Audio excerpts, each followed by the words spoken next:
ሃይ እንዴት ናችሁ? ይህ ቪዲዮ ምግብ ልጆቻችሁ ትምህርት ቤት እያስተረፉ እየመጡ ቅር ለምትሰኙ እናቶች ይሁን። ለብዙዎች እንዲደርስ ኮፒ ሊንክ፣ ሼር እና ሪፖስት ማድረጋችሁ እንዳትረሱ። ዛሬ የልጆቼ ምሳቃ ቦርሳ ይዤላችሁ መጥቻለሁኝ። እስኪ ውስጡ ምን አለ እስኪ እናያለን። አንዱን ከፍቼ ያሳያችኋለሁኝ። ባዶ ነው። ለምን ባዶ እንደሆነ በኋላ ነግራችኋለሁኝ። ሁለቱም ባዶ ናቸው። በነገራችን ላይ ለምን ባዶ እንደሆነ ነግራችኋለሁኝ።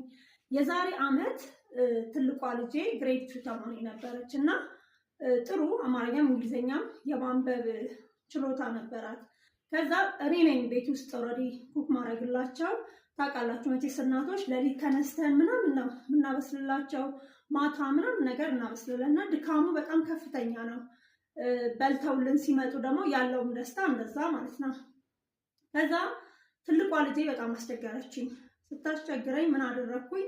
አንድ ቀን ምግብ አሰርኩላቸውና ዝም ብዬ አሰብኩኝ። በምን አይነት መከርኳትኝ።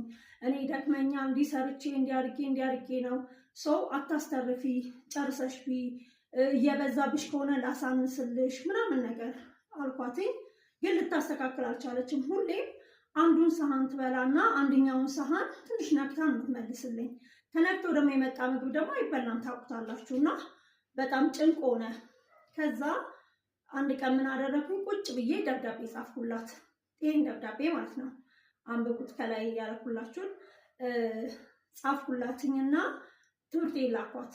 እንደሚርባት ወይ ደግሞ ስታዩ ልደነግጥ እንደምችል በጣም አውቃለሁ። ግን ደግሞ ማስተማር የምችለው በዚህ አይነት መንገድ ብቻ እንደሆነ ደግሞ ተረዳው ማለት ነው። ከዛ እስክትመጣ ድረስ በጣም ጓጓሁኝ፣ ከትምህርት ቤት እስክትመጣ ማለት ነው። ከትምህርት ቤት ልክ ስትመጣ ሰርቪስ ልቀበላት ስወርድ ልክ እንዳየችኝ ነበር። ሮጣ ከወትሮ በተለየ ሮጣ ተጠመጠመችብኝ። በቃ አለቀሰች።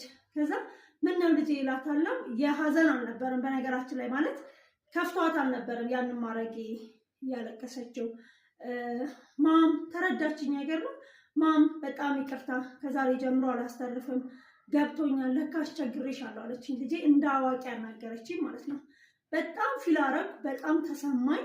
በቃ ደስ አለኝ፣ ሰክሰስም እንዳደረኩኝ ተሰማኝ። ከዛ ልጄ ግን ራብሽ እላታለሁ። አያራበኝም፣ ያኛውን ኦልሬዲ ጨርሼ የበላሁት።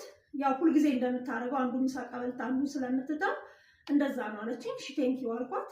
ከዛም ቀን ጀምሮ ብታምኑም ባታምኑም አመቱ እስኪያልቅ ድረስ 2016 እስኪያልቅ ድረስ አስተርፋ አታውቅም። ይሄ አትደፋም ወይ ኦር ለሌሎች አሰጥም እንዲህ አይነት ብሎ ነገር የለም።